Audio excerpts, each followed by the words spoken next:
city, and out of 16, and one of the things that I wanted, I love you too, thank you. I wanted, if you spend your life experiencing the United States through your phone, which I think all of us do, you really lose track of what it's actually like, and you do. And I do think that part of the lie, part of the plan for the rest of us, is to convince us that our country sucks. And that's not true at all. And that's why it's been such a blessing to go coast to coast. 8:30 this morning, I was on the Conestoga River in your state. Beautiful. You could have been anywhere, Montana, New Zealand. It was incredible. And I ran into people in the park where I was looming, not in a threatening way, but wandering around one of your parks. And they said to me, "Oh my gosh, we saw Alex Jones wandering in the park." Actually. And they weren't afraid. They were delighted.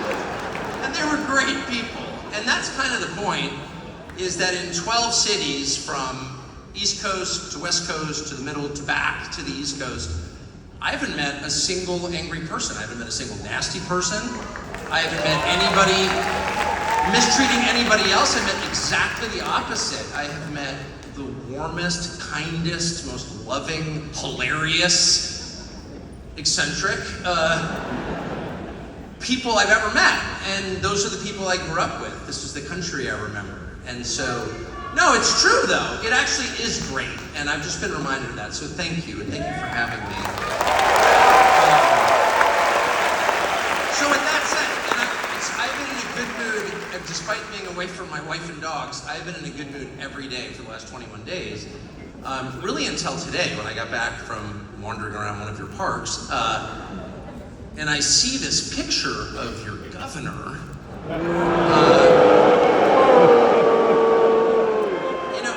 I actually don't really want to show up in somebody else's state and attack their politicians, because that's not my state or Commonwealth. But I saw a photograph of your governor, Josh Shapiro, standing with a foreign leader signing an artillery shell that is going to kill civilians in a country we're not at war with a grin on his face. And I had a couple of thoughts. I was disgusted by it, actually. I was enraged by it. And here's why. Let me be specific about here's why. The first reason is, I've been driving around Pennsylvania, and actually I've fished here a lot over the course of my life, and so I know the state pretty well. And there are some, this is really one of the prettiest out of 50, maybe the prettiest in spots out of 50. It's ridiculous how pretty it is. But there are some hurting places in this state, actually, where people don't have jobs, where, beautiful buildings in utter disrepair, walking back from dinner last night, people sleeping on the sidewalk. Things that we should not put up with in a country with self-respect, and our leaders do that, actually. And so for anybody in charge of anything in this country, particularly in this state, to be spending time, money, or concern on a foreign country's problems enraged me. It enraged me. Lecture me about problems in some other place, whether it's in Eastern Europe or the Middle East or Central Africa. I don't care. I don't wish any of those people harm at all. I wish everyone well. But for you to spend your time worrying about that and paying for that, when your own state, people in your own state are literally living on the sidewalk, damn you, actually. I thought that, I mean that. Because a leader's only job is to take care of the people he leads. Period. It's not to end global climate change. It's not to defeat Vladimir Putin or anybody else. It's to protect and watch over the people he leads. This is true of any organization, starting with the most basic organization in any society, which is the family. A father's job is to watch over his family. And if his kids are sick and have drug problems, and he takes off to another country to deal with other people's children in a faraway land, he has abandoned his family. And I don't care what story he tells you about himself, and what a great and caring and compassionate person he is, and I don't care how much he attacks you for noticing, he is a bad father and a bad man. Because he has violated his sacred duty to his own children.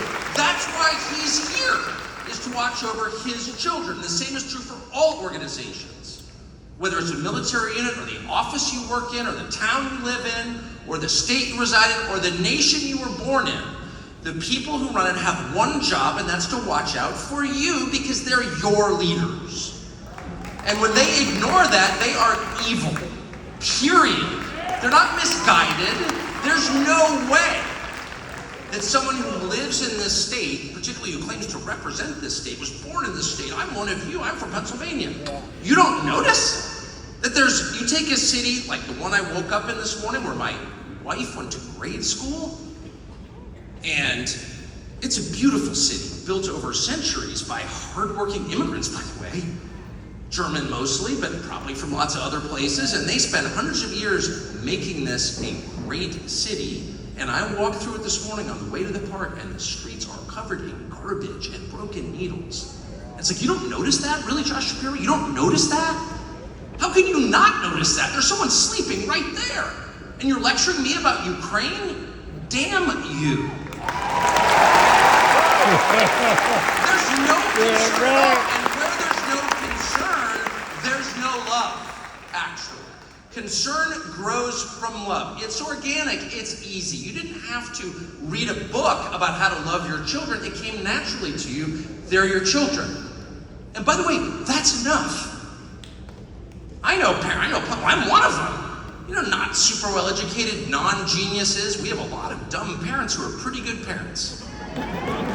Not because they learned some theory about parenting from the Harvard School of Parenting, but because they love their children. And if you love your children, you may make a mistake here and there. I have. Every parent has. But over time, if your actions are guided by a sincere love for your child, that child's going to be okay. Because that's all that matters.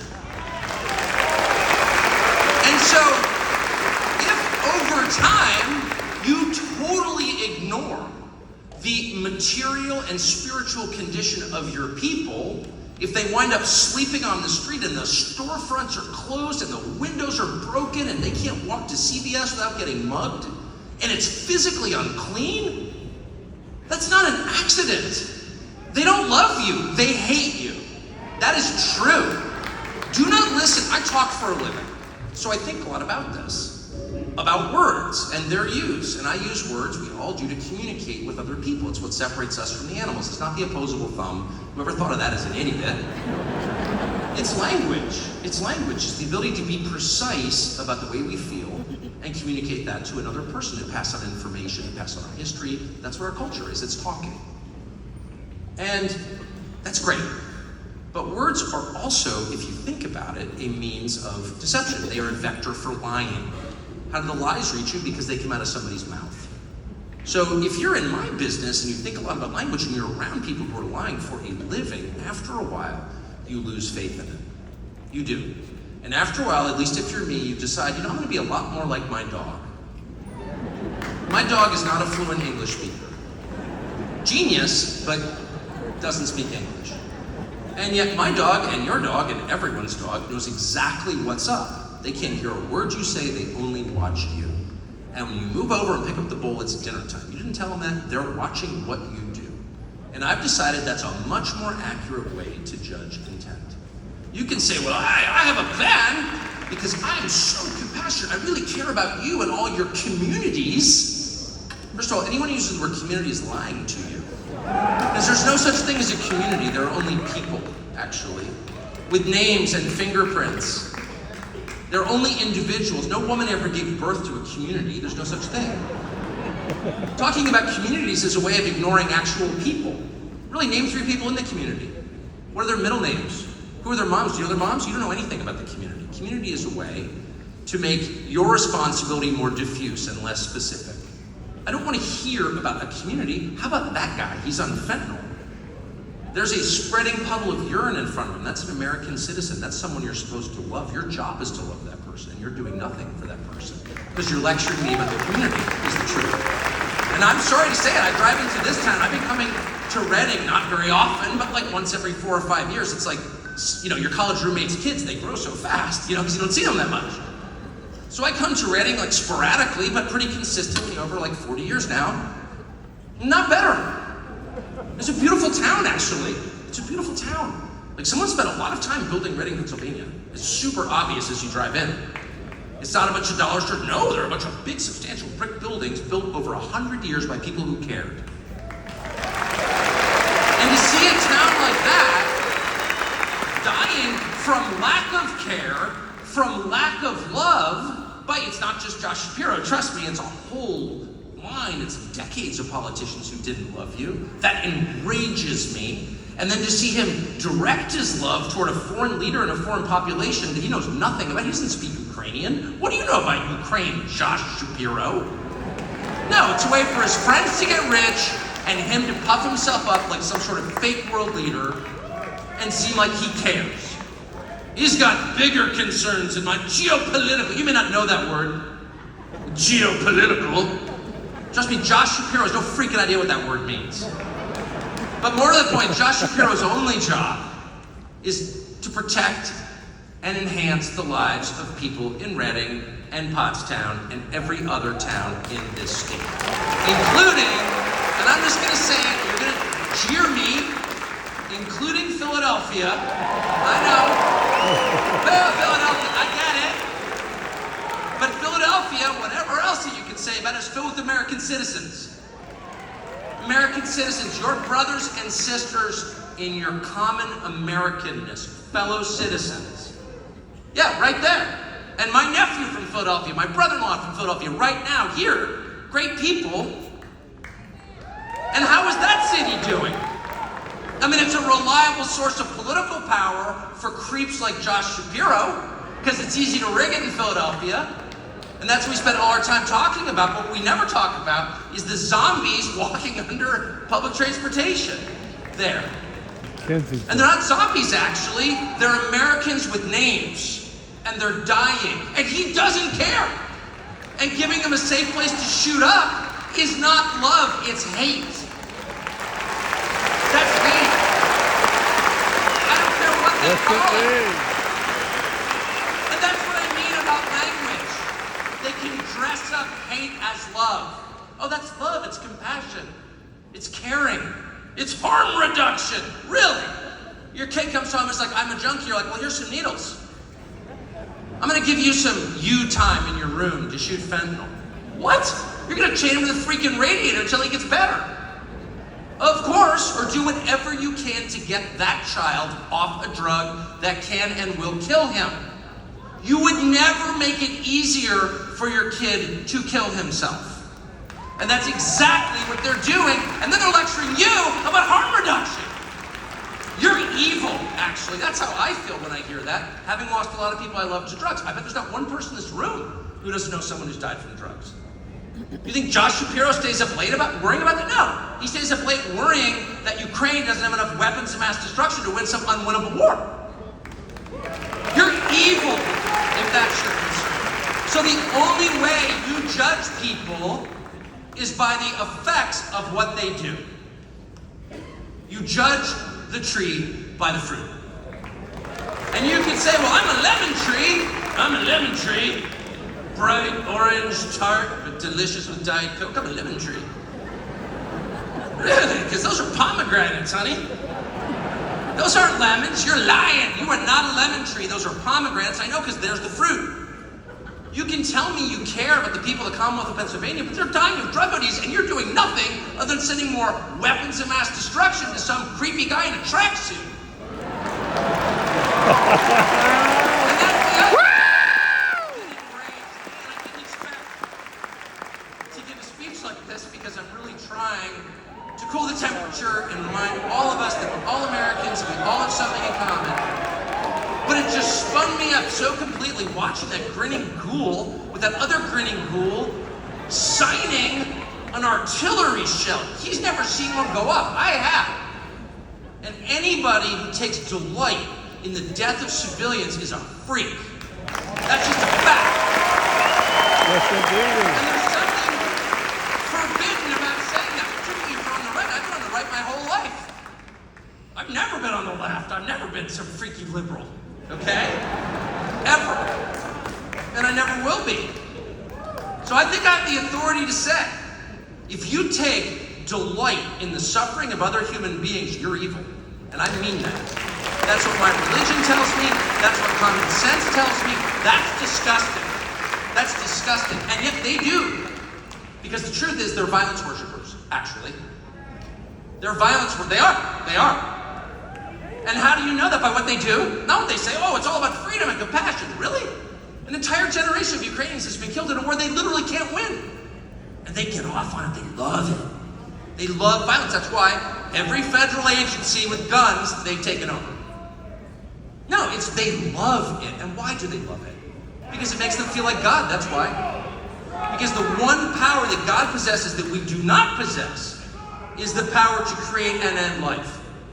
You can kill in self-defense. We can argue about what the self-defense is. I mean, that's, it's a whole conversation, which is a legitimate conversation. But what we know we can't do because we are not God is murder people because they're in the way. Or murder people to get rich. You can't be Dick Cheney, actually. Sorry, it's not allowed.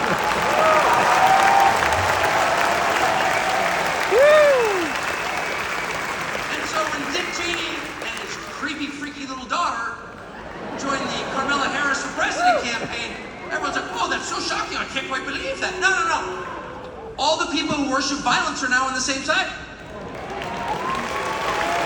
Yeah, it's disgusting. And you may not have thought about how disgusting it is because the one thing they're good at, the only thing, their unique talent, is not building anything. It's not creating anything. When was the last time someone built something beautiful and useful in Reading? When was the last time one of your leaders was like, we're going to make it better in Reading? No, it's been a long time. Josh Shapiro hasn't done it. But the one thing they are good at is seizing the moral high ground. Immediately. No matter what they're doing, whether it's giving drugs to junkies, crack pipes to crackheads, abetting the largest example of human trafficking in the history of the West, which is what they're doing right now, is they move 15 million people illegally into our country from around the world. The girls get sold off to coyotes. They did that. They're human traffickers at scale. No, that's just a fact. And by the way, that's not a crackpot opinion. That's just true. And yet they turn to you, every person in this room, the people with useful jobs, the kind of jobs that actually are essential, and they're like, you're just bad people. Really? Oh, you're bad people? Really? There was an analysis done, Bobby Kennedy told me this, and I checked it, it's true. In the last election, Biden voters own 70% of the wealth in the United States, and Trump voters own 30%. And I thought to myself, on the one hand, it's like, okay, the Republican Party's now the party of working class people, great. But then I thought, how did they get 70% of the wealth? They don't do anything, actually. They have no skills. There's nothing they do that we really need. In fact, most of it's bad. I mean, ask yourself, if your average Biden voter somehow got pulled out of the workforce, would you be okay? No, I'm really... how long do you think this country could survive without private equity? A week? Before we all just starve to death. How long could you and your family make it without a DEI consultant on site? No, I'm serious. Could you get to Halloween? Or would one of your little children stare up at you with doe eyes and say, Mommy, I need a DEI consultant. I need it now. I need it now. Honestly, I need a school counselor or some heavy-set nurse who's going to convince me to go trans. I need that. Honestly, I need Tim Walz talking to me about my sex life in high school. Really, I need a creep like Tim Walz. No, I do, I need it bad. Yeah, that guy's not creepy, okay. Let your instincts be your guide on that one, let me just say. As I always would tell my children, if someone seems creepy, he is. Am I indicting him for the crime? No, I don't have any evidence. I don't need any. That guy's a creep. Sorry.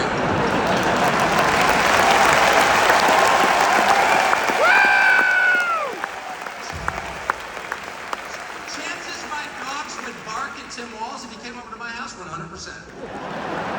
Oh yeah, they would. They'd back him into a corner. They'd be like, stop that! And they wouldn't stop. Because they know. But the point is, That entire, not just political party, but class of people has created an entire economy and credentialing system to reward themselves with money and power that is not deserved. That's exactly the truth. I don't like to swear, but the phrase bullshit jobs is a real thing. Those are all bullshit jobs, every single one of them. And yet they're lecturing people who, I don't know, plumb your house. Keep you from getting murdered, put out the fires when they start, rescue you after a car crash on the highway, build the building you live in, pave the road you drive on, grow the food you eat.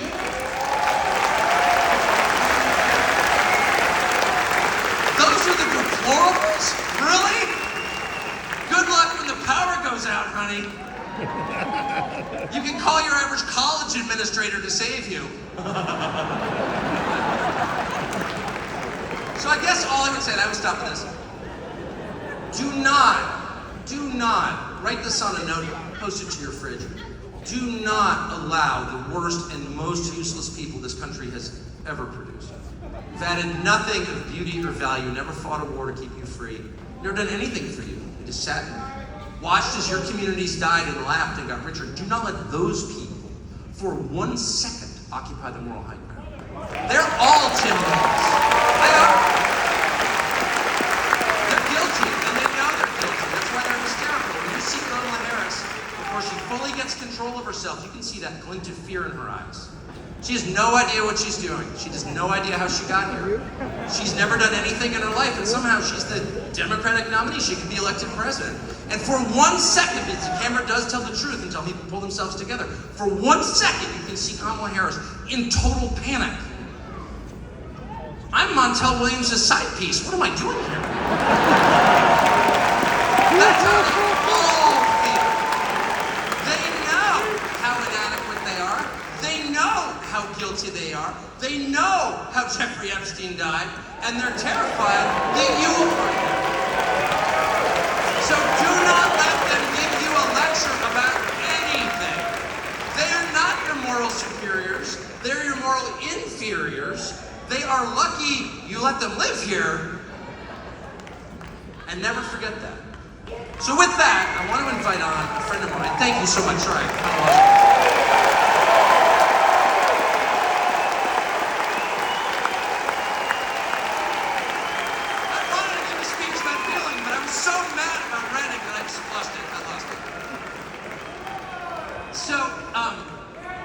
Jack Posobiec is actually from this area.